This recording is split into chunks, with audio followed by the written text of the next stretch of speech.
Welcome to the Fantasy Champions Fantasy Football Podcast. Here's your host, Morgan Colby and Rick Lemon. What's going on, Fantasy Champions? Welcome back.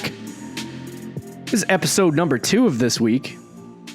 Yeah, that's crazy. It is a little bit insane considering, we did a live AMA on Monday. And now we are doing our sleepers for the 2020 season. We're starting that. It is Wednesday, June 3rd. My name is Morgan Colby. I got Rick Lemon with me as always. What's up? This is our second episode of the week. There is another episode on Friday. We are going to be doing another episode for Friday. So be sure to listen to that. And then next week we go back to Tuesday, Wednesday, normally scheduled content. Like I said, we're going to have the news.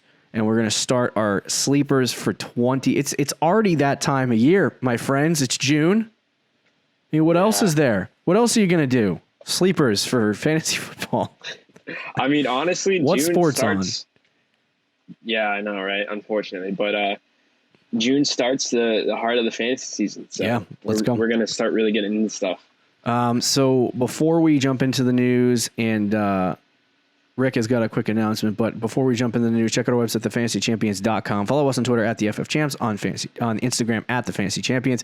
Like us at facebook.com/thefantasychampions. Subscribe wherever you listen, Apple Podcasts, Spotify, Stitcher, YouTube. Leave a review and share this podcast with your friends. What's your announcement, Rick? Well, we got the draft guide, guys. Guys, please pre-order this. It's $25 right now. The launch date is July 1st. If you guys want to know what's in it, we got full rankings, we got breakouts, we got busts, we got player draft values, player breakdowns, and so much more. We've put in a lot of effort into it. I'm tired just thinking about it. You're tired just thinking about it. Got a lot of work to do still. Yeah, we still got a lot of work to do. A lot of exclusive content from our staff, too, our newly minted writers. Absolutely, guys. So be sure to purchase it soon before the price goes up in July, and tell your friends about it. Yeah, let's go. It's going to be worth it. Let's go. Let's talk about some news. 4 points, Rick, just for you. Nice and short. Thank you. Jay Gruden said Gardner Minshew has got the intangibles you want in a quarterback. That's the Jaguars offensive coordinator, in case you were wondering. I like that. That's good news coming that. from Jay Gruden, who, sucks. Okay, well, okay, I'll back off that. But yeah, no, that is a good sign considering there were so many people coming into this year. I don't know if it's because Gardner Minshew was a 5th round pick when he got drafted, sixth round pick, but a lot of people came into this year and in this draft season, the NFL draft season, thinking that the Jaguars were going to take a quarterback with their 9th selection, or they were going to pick one up off, out of free agency or anything like that. I was going to say off the waiver wire. That's totally not right, but this is a fantasy football podcast, so I guess it is. But they were going to, pick up a quarterback out of free agency, and now you got Minshew just sitting here as the only quarterback on the roster. They believe in him, and they've showed they believe in him, and Jay Gruden shows that in his comments here. Yeah, I mean, they're going to give him a chance. A lot of people still think they're going to tank for Lawrence, though. Tank for Trevor, so we'll see. But if he has a good year, though, it's going to be hard for them to draft a quarterback. Yeah. Jeff McClain says that the Eagles are still interested in Lesean McCoy and or Devonta Freeman. Freeman, I'm assuming, won't take a backup role, and they're going to have to pay more, so I doubt he'll sign. So it's probably LeSean McCoy. Is this concerning to you in any way? A little bit. I hate this team sometimes, man. Why do teams got to do this? Just let Miles Sanders be. If they just let Miles Sanders be, the hype for him for me would be so high right now. But I think they will sign LeSean McCoy. And I don't know if it's going to really do too much to him. It might take away a couple carries. I still think he'll be good, but his ceiling might not be reached because of them signing McCoy. I mean, we'll see how it goes, though. Yeah, I don't know. I mean, the only good thing about them signing McCoy or Devonta Freeman would be that Miles Sanders would fall into the 4th round. Yeah. That'd be nice. And that would be a good little steal. Right now he's a 2nd round pick, so God help me. Speaking in a Thursday Zoom session, John Harbaugh envisions all 4 of his running backs being involved in that offense. So I'm just going to let you know, I love J.K. Dobbins, always have, always will.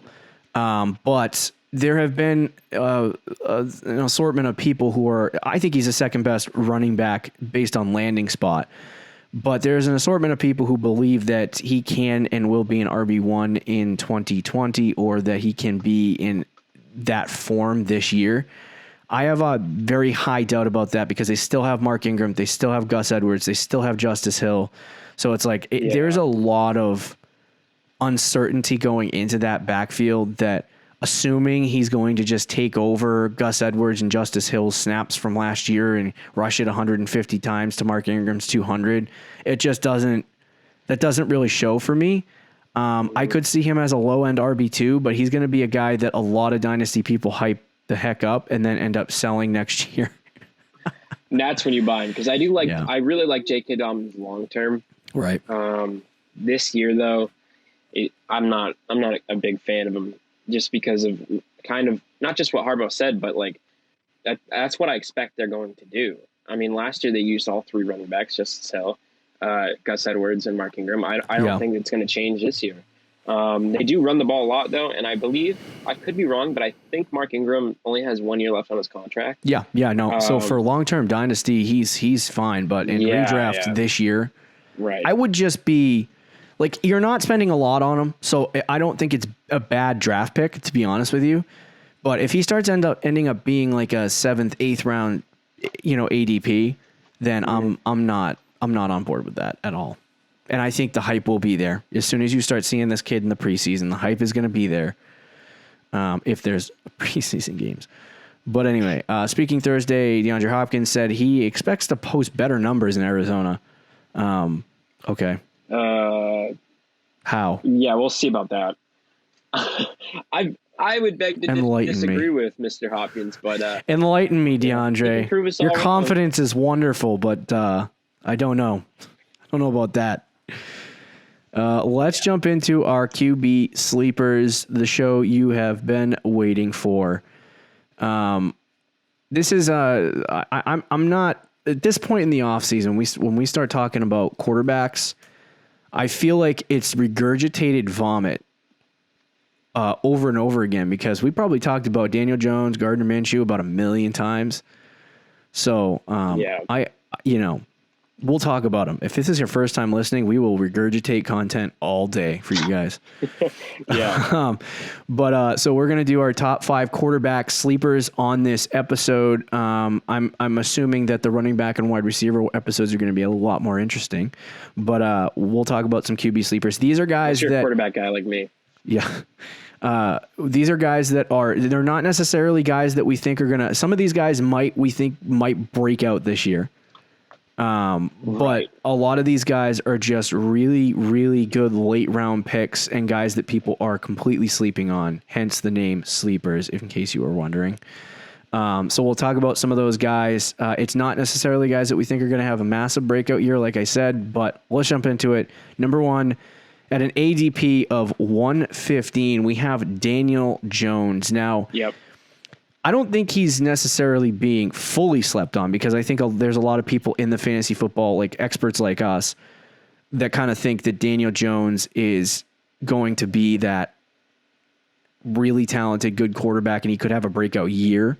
So I think that's a common among us, but in the normal fantasy football community, in the normal fantasy football world, it doesn't seem like Daniel Jones is going to be that much of looked at. Like, if you were just to talk to the guy that shows up with a sticky note on draft day, is he going to think Daniel Jones is the next breakout quarterback like Lamar Jackson? Probably not. So I think a lot of guys, whether analysts or, just normal fantasy football people, are going to sleep on Daniel Jones this year. And he'll end up being a 12th round pick, which, yes, please. I'll take it. And it's a lot better than what Baker Mayfield was at last year. I'll tell you that much. Yeah, that's true. And the hype isn't nearly the same for Daniel Jones as it was Baker last year. Yeah. I think, partly that was because of Odell on the Browns, but There are a lot of people that are on the Daniel Jones train, and I am one of those people because, one of the things we look at in a quarterback, at this late in the draft, you're looking at somebody who can either A, break out, or B, like, one of the things I look at is running. So are they a young player that can break out? Yeah. Daniel Jones checks that box. Can they rush? I think Daniel Jones checks that box as well. People don't realize that he, like, in 12 games, he had 45 rushes for 279 yards and 2 touchdowns. If he gets that up to, like, 300 plus yards, 3 touchdowns with the weapons that he has, Evan Engram, Sterling Shepard. Yeah, it gives him a decent per game. Barkley. It gives him a decent per game floor. Right. Yeah. Because last year, Tannehill was getting like 18, 19-point games, which is, in fantasy, that's okay. It's not exciting. Yeah. It gets you by a week. But adding 4 fantasy points on rushing yards in a game really boosts him up. So I think you see that kind of similar situation with Daniel Jones and his rushing, having that ability to get out of the pocket, make a play when he needs to, and potentially score touchdowns. It could equal 3 or 4 extra fantasy points a game. And so if he's only reaching 17, 18 fantasy points on his passing, he might be able to get you to 21 or 22, which is a very good number to have on a week-to-week basis. Right. And at the 12th round value, I mean, it's perfect. Yeah, I mean, it's a year 2 player as well. I mean, we've looked at a lot of year 2 players that have that big breakout season. And he's not going to run like Lamar by any means, but he will get out of the pocket. He could he's probably going to run for about 300 yards with 2 or 3 touchdowns. I think that just extra little boost will get him there. He had 24 touchdown passes as a rookie last year in 12 starts in 13 games. Right. That's pretty darn good. And if he can take that year 2 jump, he's going to be a steal in the 12th round. Yeah.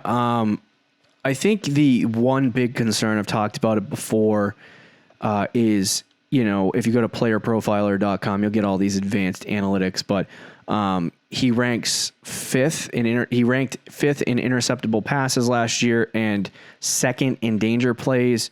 So those essentially are just plays that are dangerous throws, essentially. Maybe the ball bounced off a cornerback's hands or something like that. It was just a stupid throw. So those 2 metrics right there kind of concern me a little bit in the context that maybe he was outperforming himself a little bit last year in terms of how, efficient he was. Sure. But I mean, he could easily in an offense that is, like the Giants. I mean, you got some good pieces there with Barkley and the receiving core and stuff like that. And really added Andrew Thomas as well. Right. In the first round. The improvement on the offensive line. There's a lot of good things for this kid. And I think year 1, you usually see the interceptable passes and the danger plays a little bit higher just because they're rookie quarterback. So year 2, probably going to see improvement in those categories. But the thing I really like about him, money throws. He was number 12 in that, had 18 of them. It's basically it's a pass requiring exceptional skill or athleticism. And so one of the things that I noticed about him last year is that he was insanely accurate when he played. His true completion percentage was 67%. So that's relatively high for a quarterback. So I really like Daniel Jones. It's a matter of, he's going to get a lot more opportunity next year. He's going to start for a full season. It's just a matter of, how many touchdowns he throws on the season.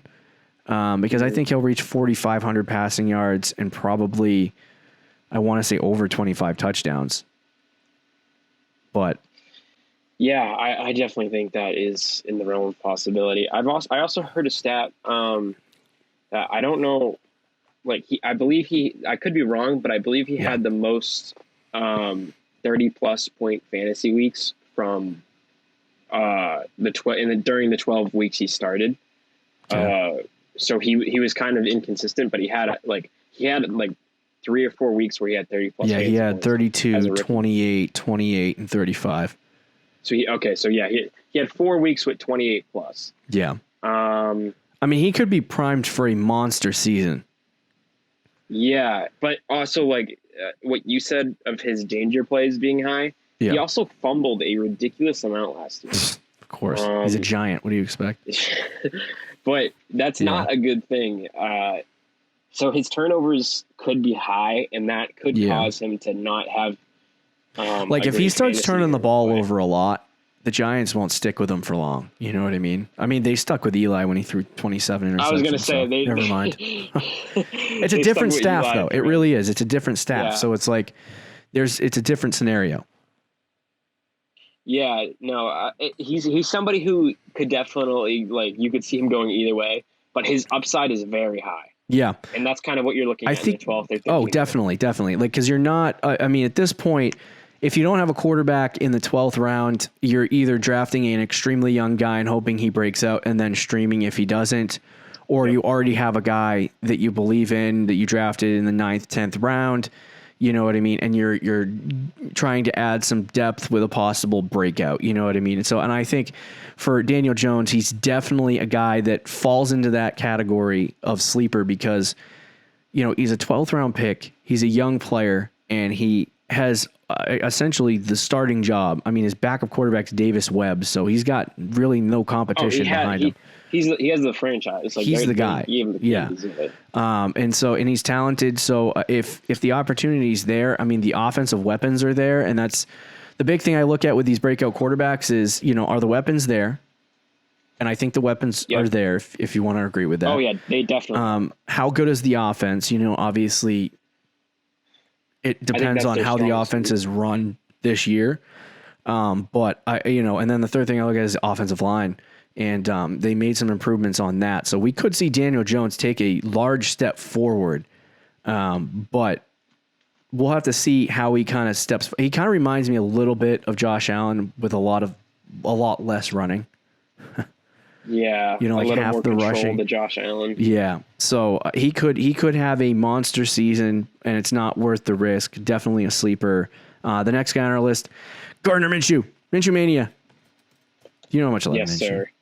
Daniel Jones is your guy. Gardner Minshew's my guy. Yeah, although I am higher on Minshew now than I was like a few weeks ago. So Minshew is he's much more. He's not a conservative passer. He had kind of similar stats to Daniel Jones last year, but he's not really a. I don't know. He's not he's Baker Mayfield, but not as hyped up. Does it make sense? Okay, yeah. No, I mean, I see what you mean. Baker Mayfield year one threw like 24 to 26 touchdowns. I can't remember how many it was, and he was hyped up, and they added a bunch of pieces, and they thought he was going to be the best, a legendary quarterback and be the next Mahomes and all that stuff, and that didn't come to fruition, right? Right. Gardner Minshew had kind of the same season. Everyone likes him. He's got swagger, but he's not as hyped up to the point where he's probably the worst team in football. He's not even getting drafted. Right now he's going in the 15th round. And in some leagues he's just going completely undrafted. So for him to have success, he's got to throw 30 plus touchdowns. He's got to get past 4,500 yards. The question is, does that happen this year? He's, like I said, he's a more efficient passer and a safer passer than Daniel Jones is. He has basically the same true completion percentage. His offensive line sucked last year, and they didn't get a huge opportunity scoring. But every time they went away from Gardner Minshew, they didn't play better. So you have DJ Chark going into his second year. You still have Leonard Fournette there, who you're probably going to dump the ball off to. Is DJ Chark's third year? No, I thought it was his second. So. But anyway, so the other thing that you see with him is that he did have 344 rushing yards last year. He didn't score any touchdowns, but he had about 4 to 5 rushing yards. 4 to 5 carries per game.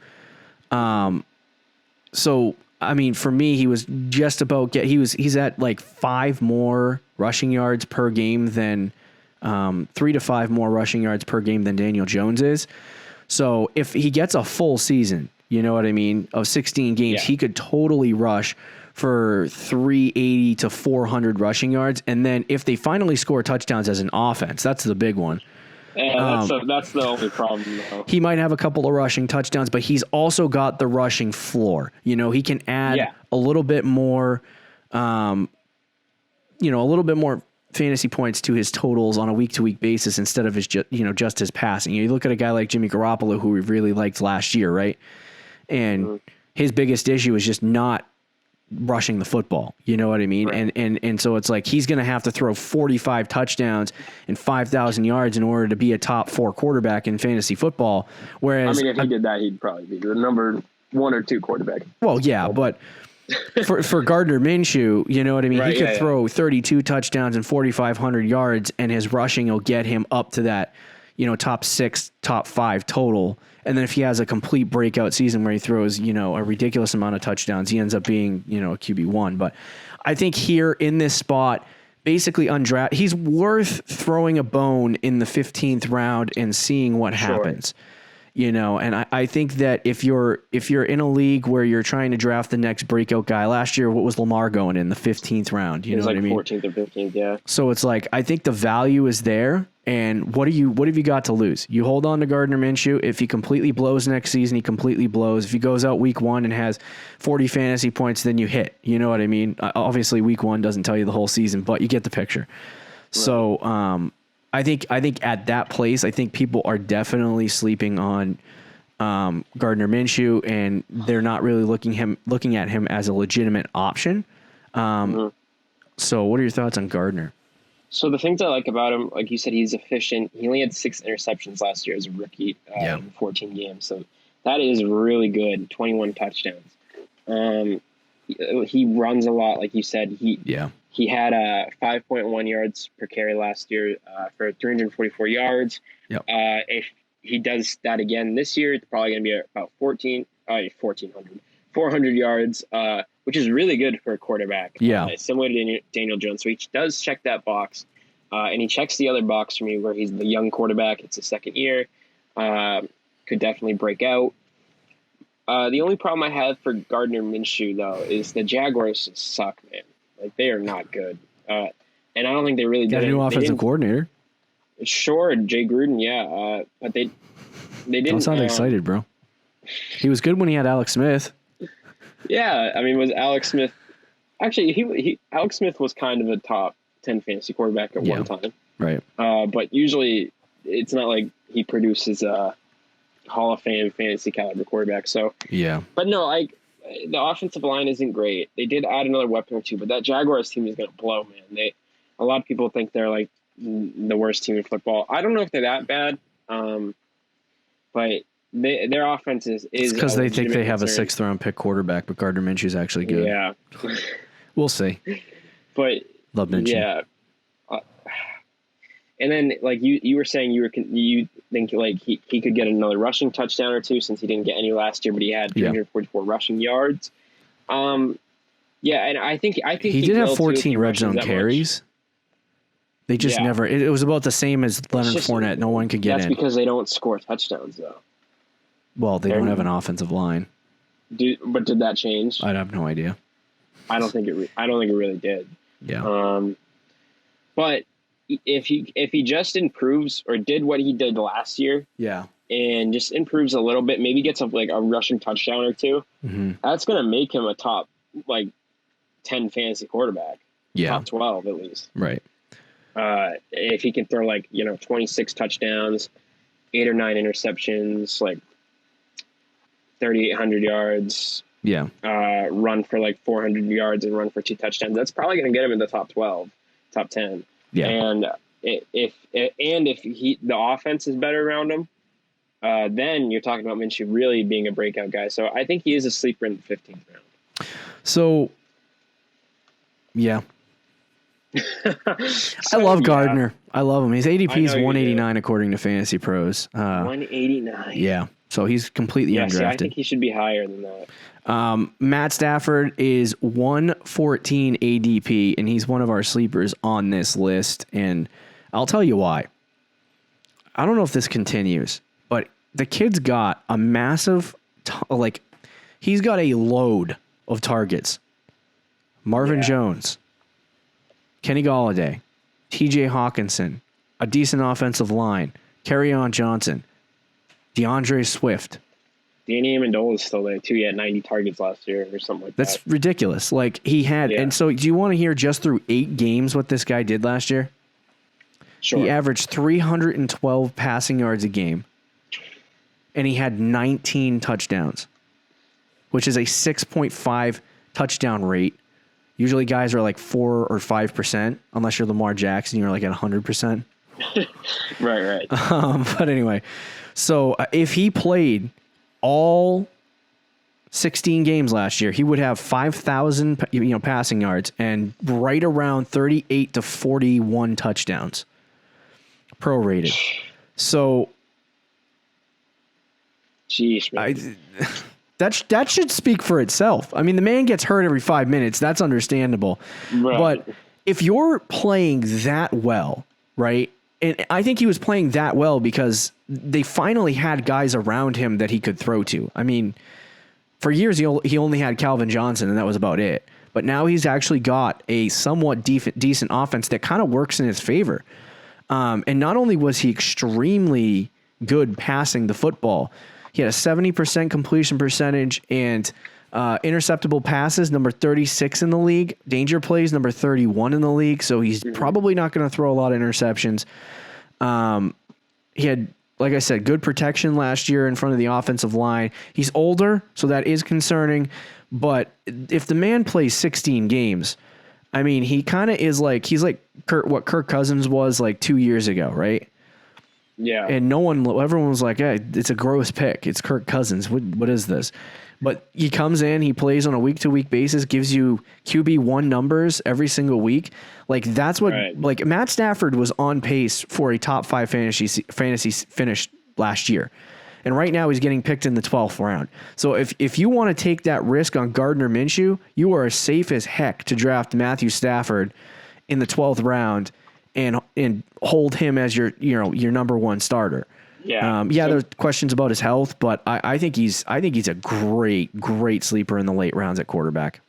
Yeah, absolutely. In the 12th round. I mean, with my strategy of drafting a guy who's proven and then draft another guy who's unproven and just have those two as my quarterbacks, the guy I'm targeting is Stafford. The only thing that doesn't make Stafford a top 5 fantasy quarterback is staying healthy and rushing. Now, rushing can't really be fixed. That's what I'm concerned about. Big time. Yeah. So if he stays healthy, like you said, with the weapons that he has, I mean, and you prorate what he did last season, like he could. If he regresses a little bit on what he was doing last year, he'll still be a QB1. I mean, in my projections, I had him with some regressions for what he did last year. Yeah. And he's still I still think I have him as like the QB8, QB9. Yeah. So he's still really good. Like the dude, he might be 32 years old, but when he's healthy, he's still very good. And when Kenny Golladay, Marvin Jones, and all those targets he was saying, TJ Hawkinson, Kerryon Johnson, DeAndre Swift, Danny Amendola, and he's gonna throw for a lot of yards. Yeah. Right. So that is one thing that Stafford has always done well. Right. Which, again, kind of, it doesn't counter his rushing because rushing is still very important. But with the amount of yards he throws, he's similar to Matt Ryan.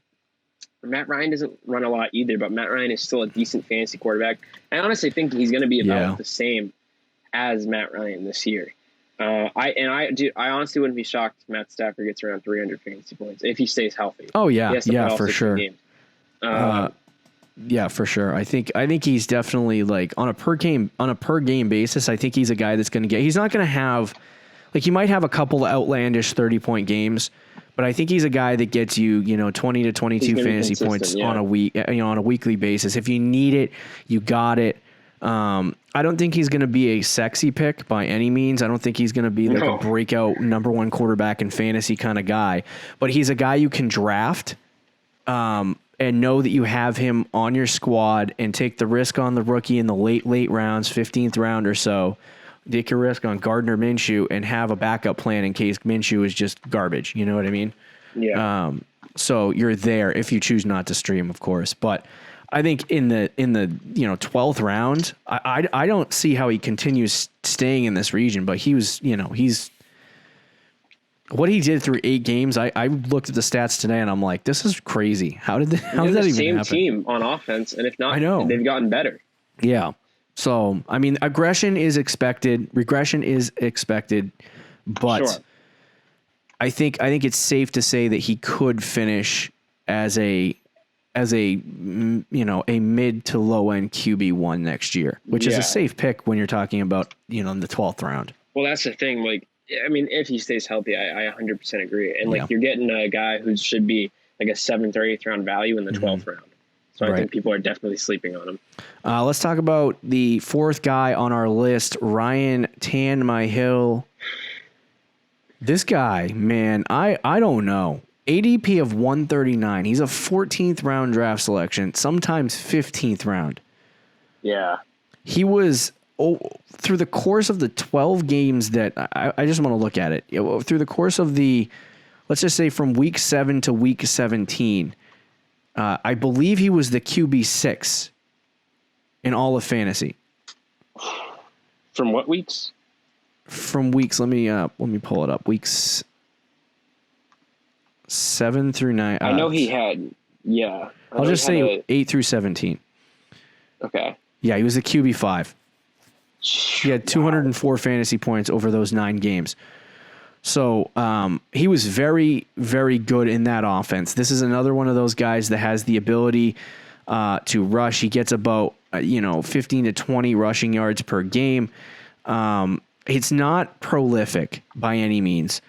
So it's not going to save your fantasy weeks. But like I was saying, he did have 4 rushing touchdowns on the season, and having 2 fantasy points a game from rushing, that saves a lot of weeks. He's a guy that gets you to 19 fantasy points. He might score 2 touchdowns a game, that kind of thing. And then, maybe 200 yards. He averaged like 228 last year.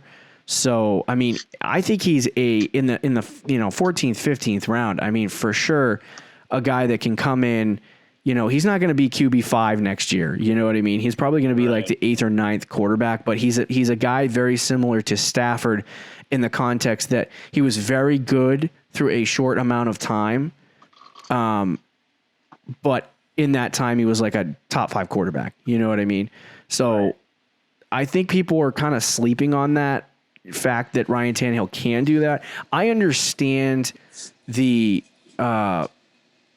nervousness of Ryan Tannehill because I spent maybe 3 months being nervous about Tannehill because I'm not sure. Are the Titans actually going to be good next year, or are they going to suck? What's going to actually happen with them? You know what I mean? I have no idea. But it's a matter of figuring out, it took me a while to figure out if I liked him, to be honest with you. But I think what you see through those weeks, even if he regresses a little bit, is good enough to give you some fantasy weeks. You know what I mean? Where you desperately need a quarterback to come in and play. He's a little better than a streamer. And in the 15th round, a guy that can take over for whoever you have at your starting quarterback position, or maybe give you multiple weeks of success. It's a steal in the 15th round, to be honest with you. 14th, 15th round. Yeah, I mean, my AirPods just died, so I don't know how this audio is sounding right now. But Ryan Tannehill, what he did last year, it's similar to. I was wondering why it started to sound different. Yeah, I got him in the case, so. It actually almost sounds better. Oh, really? Yeah. Okay. I mean, I might just do this then, but Ryan Tannehill's similar to Matt Stafford, where he had, like you said, a great run last year. He had that stretch of games that he was a QB5, which is ridiculous considering he's right now in the 14th, 15th round. Yeah. In drafts. Right. If he can do what he did last year, the rushing touchdowns is going to be kind of hard to duplicate the 4 rushing touchdowns. But if he can run, like he did last year, there's no reason to believe that he can't be a low end QB1. And if you're getting that in the 15th round, I mean that's just great value. And I think people are sleeping on him. I think there's a chance that Ryan Tannehill ends up, pooping himself. And but I mean, like I said, 14th round, who are you going to draft in the 14th round that is going to, you're probably drafting your kicker or your defense. So might as well just take Ryan Tannehill and hope he ends up being good. You know what I mean? Let's get to our final guy and then conclude the show. Joe Burrow. Now, this is a little bit of a surprising one because Burrow is a rookie quarterback. And usually rookie quarterbacks, some of them have success, but fantasy football doesn't really show in fantasy football. You know, the year Baker Mayfield came in, he had one of the best rookie quarterback seasons ever. And he didn't really finish as a super high QB1. I think he was a low end QB1. Is that right? Yeah, I believe so. But he just didn't perform in fantasy football the way that you would anticipate him. Usually rookie quarterbacks don't unless they can rush. And so like you see Kyler Murray last year, you go back in time and you look at, you know, other rushing quarterbacks. I'm pretty sure Vince Young back in the day had a decent rookie season, fantasy football wise, because he likes to run the football. But, and it is very rare. I'm sending it back there. How many did Andrew Luck have his rookie year? He threw like 24 touchdowns, so not much. Yeah, but he did run a little bit. Yeah. But so Joe Burrow, you know, it's a little bit sketchier of a pick. I think in the 14th, 15th, 16th round now, you know what I mean? Like there's most leagues don't have a 16th round, but Joe Burrow in the 16th round, probably going undrafted. I think there's a chance this kid is insanely good in his rookie season. And me and Rick both were talking about this before the show. We think Joe Burrow could have an absurd season, like shatter rookie quarterback records. But even outside of that, in college, he loved to rush the football. In his last year at LSU, his most successful year, he had 10 yards. I'm sorry, I'm reading the wrong statistic. He had 368 rushing yards through 14 games, 15 games, and 5 rushing touchdowns. So in a 16-game regular season format, he could totally reach 400 rushing yards, maybe 3 to 4 rushing touchdowns, which would give him a pretty good 50 to 60 fantasy point floor to build on. And so then all you got to talk about is how to get him to 250 fantasy. You know, if you want to get him over 300, all you got to do is figure out how to get 250 fantasy points passing, which is not unrealistic for a rookie quarterback. You know what I mean? So you do that and then add the rushing to it. He might have 300 plus fantasy points, and I think it's worth a late round selection. I think people are looking at Joe Burrow thinking he's just a rookie quarterback who probably isn't going to have success with Cincinnati. And I think we better start thinking differently. Yeah, I mean, so Kyler Murray last year had 297 fantasy points as a rookie. Yeah. He threw what, like 18 touchdowns? Yeah, he didn't throw a lot of touchdowns. I don't think Burrow's going to run quite like Murray, but I think Burrow might be able to throw more like Murray. I think Burrow can easily have a very similar season to Kyler Murray. I think I project Burrow at about 287 fantasy points, so 10 less than what Murray did last year, but I was kind of going easy on Kyler had 20 passing touchdowns, by the way. He had 20? Yeah. Yeah, I think Burrow could, I mean, like you said, we were talking about, I think he could easily break Baker's record. Yeah. When it comes to passing touchdowns. Like, look at, he's got Tyler Boyd, AJ Green, John Ross, and T. Higgins. So T. Higgins is pretty much a first-round pick. Yeah. You have 4 receivers, if they stay healthy, that are all very, very good. Joe Mixon as well is a great running back. And Giovanni Bernard is a good receiving back as well. He's got weapons on that team. He has all the tools. The Zach Taylor offense is, friendly to quarterbacks as well. I think they're going to throw the ball a good amount of times because they'll be probably trailing in a lot of games. Yeah. I actually really like Joe Burrow, and I think people are sleeping on him a lot. I think he should be worth the draft pick. Yeah. Because he's a rookie, he does have a ceiling. I don't think you're going to get a top 5 fantasy quarterback. No, definitely not. But you could get somebody that you could start on, like, if you have another quarterback to go with him on a week-to-week basis. Yeah. I honestly think, like, he's going to be Kyler Murray 2.0. Yeah. Especially if, like, I don't think he rushes for like 600 rushing yards. It's probably going to be like 400. So the ceiling or the floor for him is not going to be that high, Like Kyler's was what I think he rushed for like 700 rushing yards or something like that. I can pull up the number to be for posterity. He had 545.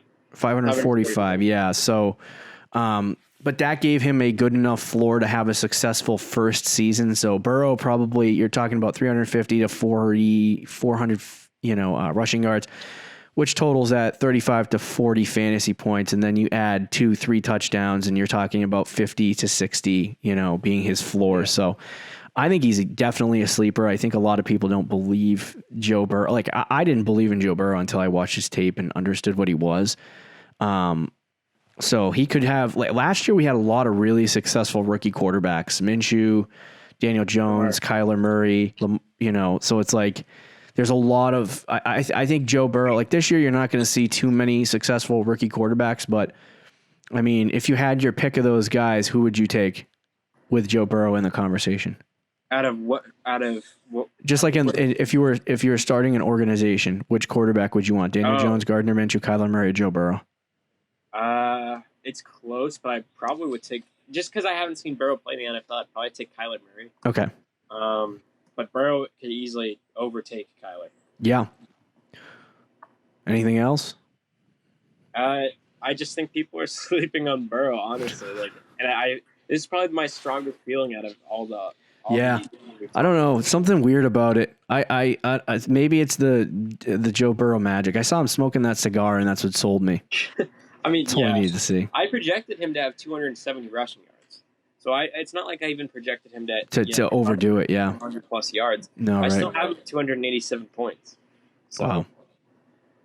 Well, there you go. There's our list. Sleeper quarterbacks for 2020. I was going to say 2018. Wow. Living in the past. Yeah, dude. Wish I could go back. But yeah, there's our 2020 QB sleepers. Exciting stuff. We got, I believe, wide receivers on Thursday. No, not Thursday. Yeah. Friday. Messed up the whole week's messed up for me right now. Yeah. Don't forget to check out our website, thefantasychampions.com. Follow us on Twitter and Instagram, and be sure to buy the draft guide. Available now, $25. Talk to you Friday. See ya. Thank you for listening to the Fantasy Champions Podcast. Make sure you subscribe on iTunes and YouTube, and follow us on Twitter @TheFFChamps.